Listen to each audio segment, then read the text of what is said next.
It's Tjan,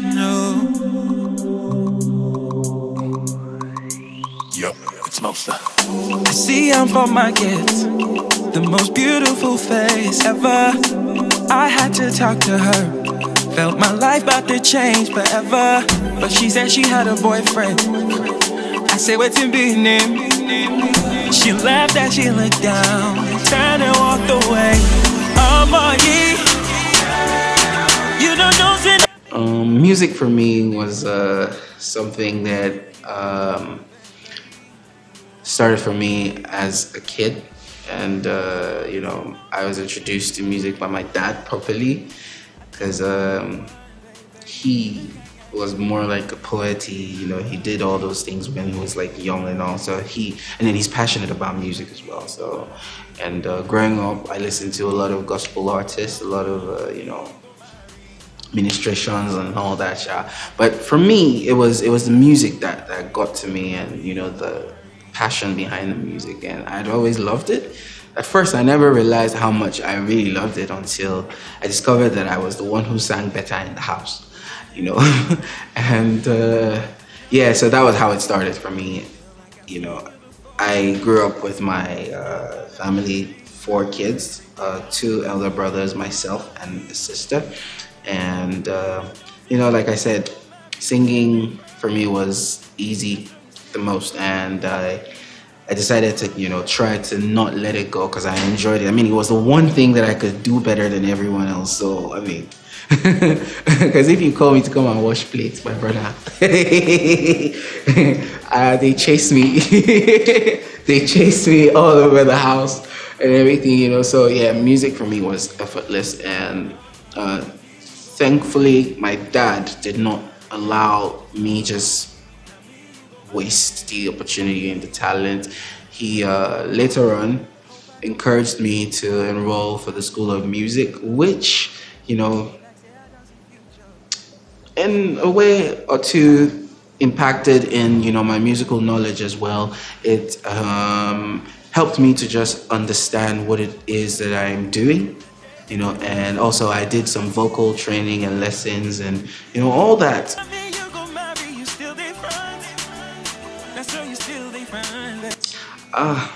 Because it must have been earlier, because I remember when I was 9 years old, I used to sing for my brother's girlfriend, you know.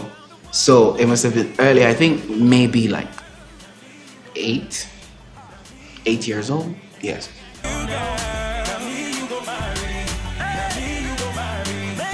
Well, to be honest, I'm a lover of R&B, and my music genre is definitely a fusion of Afro pop and R&B. You understand? Because I mean, I'm Nigerian, I'm African, and Afro is pretty much what our music is categorized as. Trust me, whether you're doing R&B, whether you're doing hip hop or whatever, they always, when you move with Afro for you, because you know, it's African, it's Afropolitan vibes. It's different from what they do, you know. So yes, it's Afro pop with a fusion of R&B. That's it. Well, that's quite simple though. What inspires my music is love. I'm a lover boy. I like love. I love love.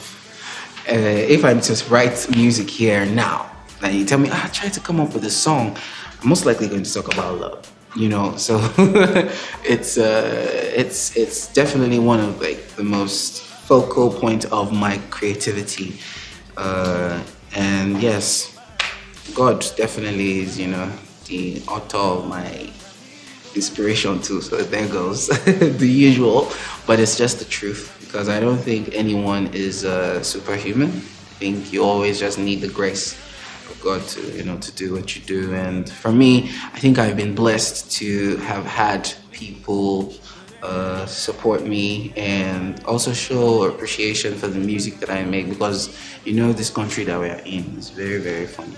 The music is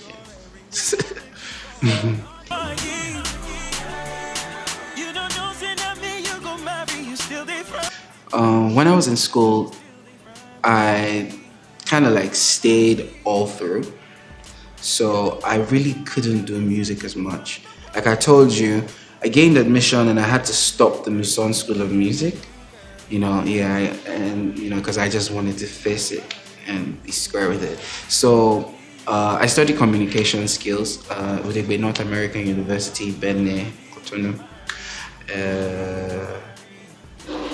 So I went with sort of a direction. I knew that I wanted to do music regardless, but I needed to go to school. So here is the thing. I did something relating to arts just so it doesn't take me away completely from what I really wanted to do. And I also discovered that I talk quite okay. So I thought, okay, why not just, further this whole thing and, make it something that is going to be worth your while. And yes, that's why I studied communication skills. And so traveling for me was like, it wasn't a lot. Because I was in school, I did all my summers, everything. I was mostly in school for like 3 years. I was in school, but I had this, the weekends when I just miss home and I just want to come home. And also one of the things that propelled my love for music and that, the passion is that whenever I came home, maybe it was like a week, 2-3 weeks sometimes, I try to go to the studio, and that's where the whole music thing comes in play. I used to work with DV back then. It used to be Fear DV, and now he's DV. He was the band's producer at the time, with the likes of Dami Crane, Flow 6, a lot of those other guys, even Wiz at some point, but I would go to the studio after like being away for like 8 months, and I always made a jam.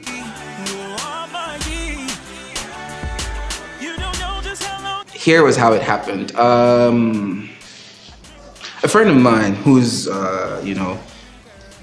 away now, is in the States now, but we were in school. He was, I think, 2 years my senior back in school, uni. He just called me up one morning. It was around my final year, so I had free time, not too, I wasn't too busy as much, so he called me up and he was like, look, I'm going to enroll you for, no, that was not what happened, let me remember. Yes, this was what happened. He called me up, he asked for my name, all those very funny information, and I was like, okay, I gave it to him with no questions asked.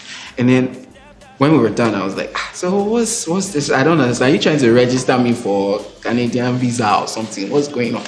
And then he told me,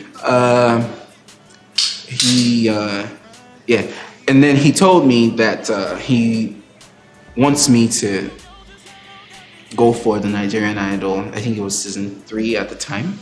He wanted me to go for it, and he's not even going to ask me whether or not I want to go. He's just going to drive all the way from his house on the morning for the audition, and he's going to take me there. This was something that I wasn't interested in. I wasn't ready. I didn't think I would be doing that at any point, because I could sing, but do I really want to do that? I never really liked competition, so I was super nervous. But yeah, I remember the date was like on the 21st of whatever month it was. I can't remember the month, but yeah. So he came and he took me, Yinka Davis, Femi Kuti, one other man, I can't remember his name right now, sorry about that. But yeah, they were the judges, and I was in front of them, and I sang, I think I remember I sang Justice, Lamar. I sang Justice. And then they were like, I can feel that you're tense, but I can hear your voice too. I'm like, thank you. You know what? I can feel that you're tense, but I can hear your voice too. And that was how I scaled to the next level, which was the proper auditioning, because that one was like to find out whether or not you can sing. That's where they usually find those people who makes those skits, those ones that will be like, hey, you don't know what's going on. Yeah, that's the stage, so that wasn't really the audition. And then I was able to move forward from that point to the next. And yeah, I was there at the time, and it was my first time. I was too nervous, and what else? So even if I could sing, I think the fact that I was so nervous didn't help me at all. And at the same time, I did not understand the art of competition, of competing. Because they gave us a song and I started teaching everyone. Like, okay, so this is how you sing. You make sure you sing it right. I was all flaunting and everything until it got to my own part, and I didn't do it nice. I didn't do it nice enough, and I told everyone else how to sing the particular song.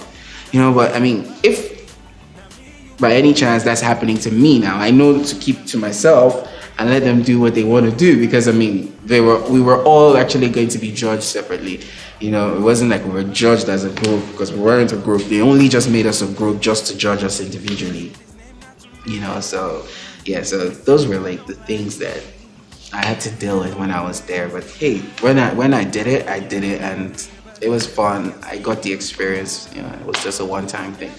My dreams, you're everything I'm looking for. Why? Is because she's just passionate about music, and she loves the whole music idea, and the fact that it's her nephew. Searching to find the one. I think I found the one, baby. Does family get in the way of the fact that it's business? Yes, absolutely. No lies. There's really no point to say anything otherwise. But you see the point where the music comes in? No. She loves the music. She doesn't try to. No one tries to control how the music is made. The creativity of the songs or whatever. No. As a matter of fact, I think that I'm at this point today has to do with her, input into, her suggestions, her passion, into all of this that I'm doing, because, we tried a lot of things. We tried a couple of things before we got to the point of Aduke and Your Smile and Meiji, disco bombs and Mosa Phase for me. I've had about 6 videos before now. Before then, and yeah, it was us testing the waters, like, okay, so what's gonna work? There was a time when the pressure of, we're spending so much money, how are we gonna make the money back? We need to commercialize our music, we need to do this, we need to do that, so all of these things, I don't know how to put the word, but it helped to just help me find myself, because at some point it felt like I hadn't gotten, the idea properly, what I really wanted to do, and before the music started for me, I just thought I was just going to sing and make it. So yeah, business, family, it has its perks, it has its, the really, really beautiful side to it, and at the same time, like, it has, its downs, but I think everything has its good and its bad, so yeah, you have to just deal with it whichever way. So yeah, I'm dealing with it. Yeah, but I love it though. I love it.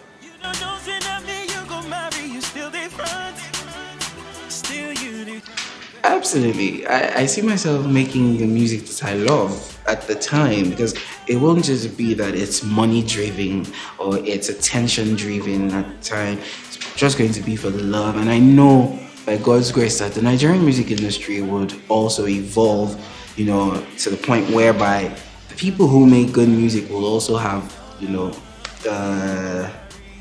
things that they can feed off, like they have materials that they can use to eat. Now, there's nobody buying that.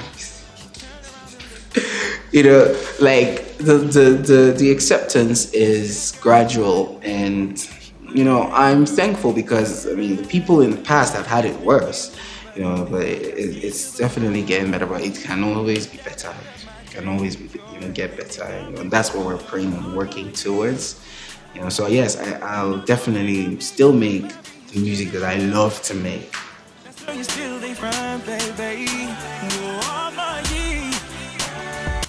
Aduke definitely touched my heart. I will not lie to you. Like,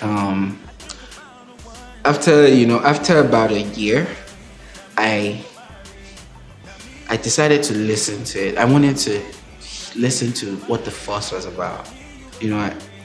Aside from the fact that I sang the song, I took that one out of the pressure. Like, I just took myself out of it. Like, would I really like this song if it were sang by someone else? You know, and I listened to it very, very carefully.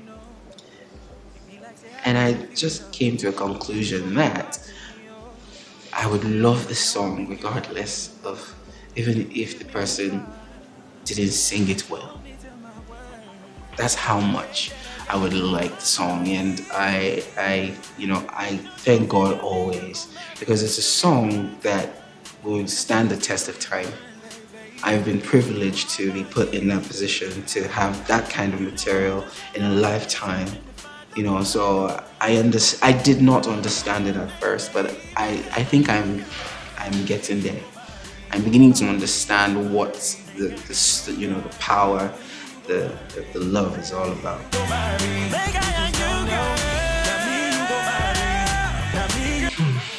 Okay, well, what inspired the song Aduke? It was produced by Cobams at Sequoia. It was for me, I think I would say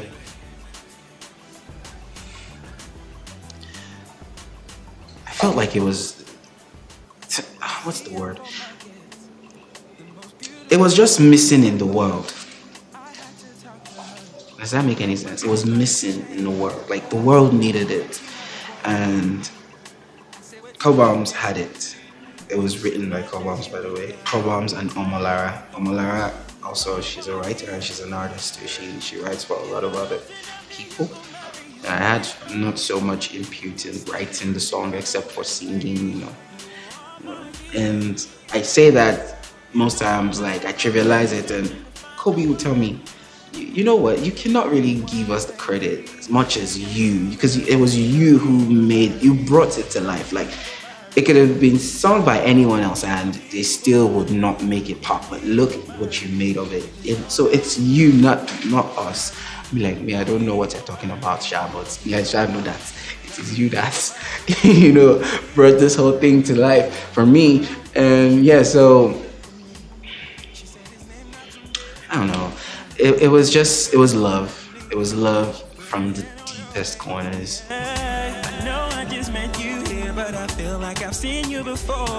I'll work with Mastercraft. I'll work with SARS. SARS is the beast.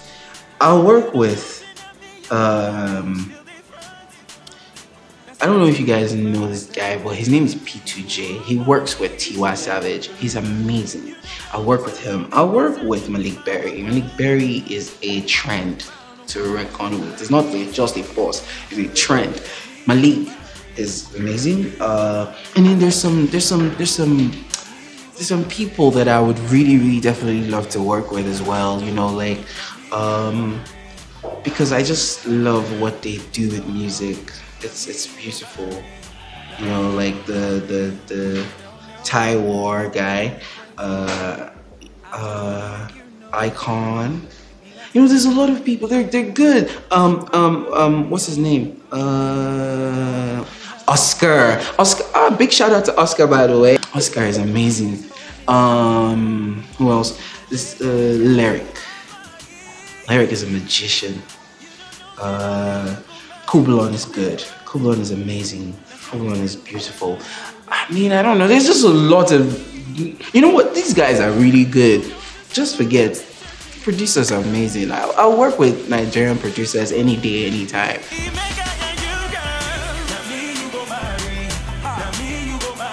Well, I've had all of that. I've had it. I've been in love. I've been heartbroken. I don't know if I've broken someone's heart before, Shabo. Maybe. If I broke your heart, I'm sorry. Yeah, so the people that I've had to, you know, be in a relationship with, or, you know, at some point in my life, it was always 100%. You know, and it's so funny that sometimes when I'm talking to a girl and, you know, she'll be like, wait, guy, I don't like this. Why is this whole thing feeling like a fairy tale? Aren't we Nigerians? I know what, you know, we understand what the love language is. Stop trying to make it seem like it's fairy tale. And unfortunately for me, that's how I am. I am just fairy tale like that. You understand? Like,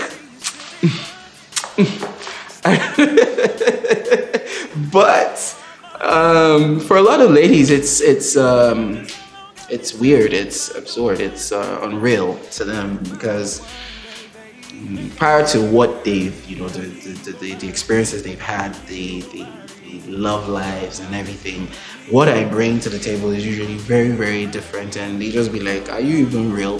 This guy, you are, what's the Yoruba demon A1 grade? You know, like my own is even carrying A1." You know, but it's just the truth. I am passionate about love, so when I express myself, I always go all in. I go all out with it, and it may seem unreal, but it's just what it is. I mean, I've gone without eating because of a girl that's broke my heart for like a month, and I lost a lot of weight. I wish someone can break my heart like that so that I can lose so much weight now again. Presently, right now, I am single. I am very single right now, and yes, that's the truth. Maybe if you asked me about a year ago, a few months ago, maybe I'd have said yes, but no, right now I'm very single. I am a single guy, you know, and I'm there. I'm okay.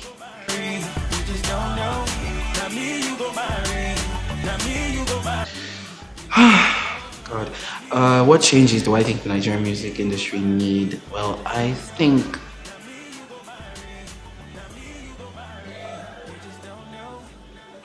piracy should just stop. Yes, our music should be properly monetized. Hey, I've always wanted to say this, and I would like that they should put it in. Why can't, you know, the way MTN always takes out our money when they say that you have subscribed for music? Why is it that they cannot have a collaboration with those blogs or something? Like, you know, like whenever you click download, let it just take 20 naira out of your credits. People will not feel it. 20 naira for what I used my entire life to create. It's not, I don't think it's too much. It's affordable. 50 naira maybe. You know, but why can't that happen? I feel like that's a step to actually trying to make people eat off their hard work, you know, the sweat.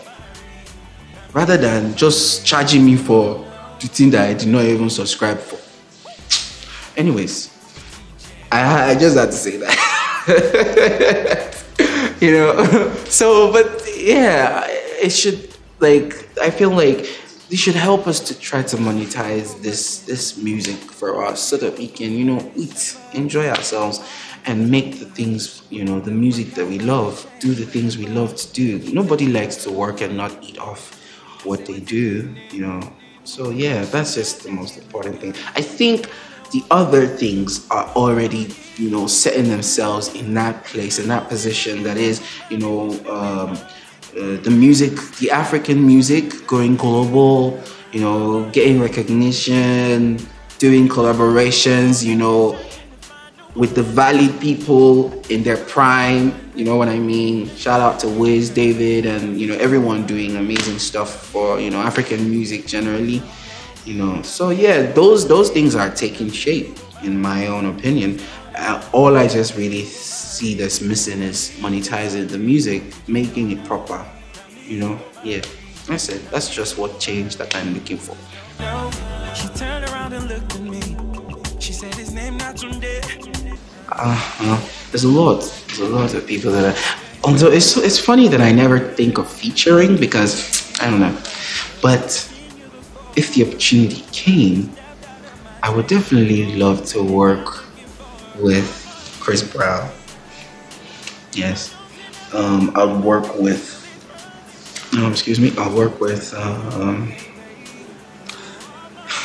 I'd love to work with what's his name, Justin Bieber. He's beyond words.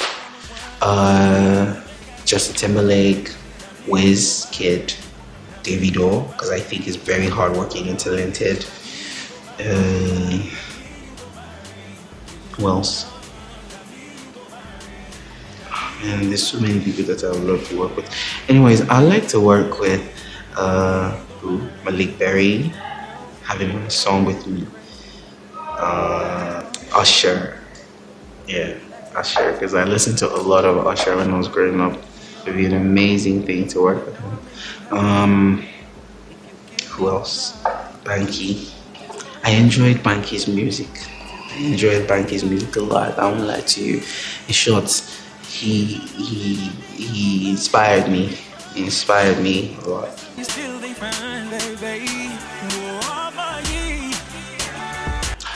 Well, aside from the fact that it's always my brother's driven type of fashion, I think I'm an okay guy. I am almost a regular type of, fashion guy. I am the guy who would go out wearing a round neck shirt always. Simple. I think that's it. That's the word. Simple. Very simple. I'm a very simple guy. There was a time people didn't even recognize me because I always dressed very unbothered, but hey, that's what it is. Very simple guy.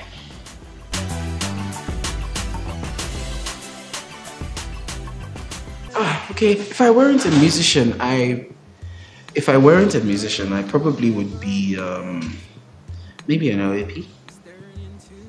Yeah, I'd probably be an OAP. Work with TV stations, radio stations.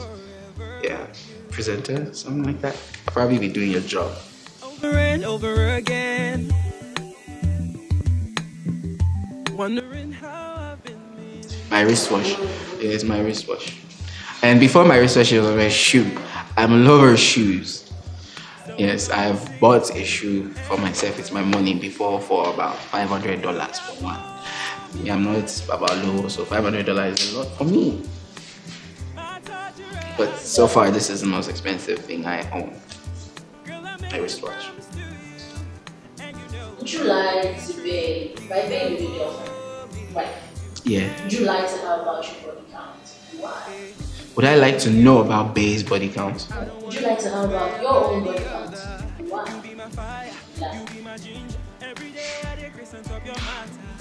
Well, I don't know. Would I like to lie? I don't even know how to answer this question. Is it a lot? Because I feel like the number is reasonable, I don't need to lie. I don't think I need to lie. Would you like to know about how others people? From experience, I've learned to not delve into those type of information. It's disturbing. You don't need it. Move on with life. Because before I would like to know, but now I don't want to know. Hey, what's going on, my people? It's your favorite boy Tjan, and this is Vibe.ng.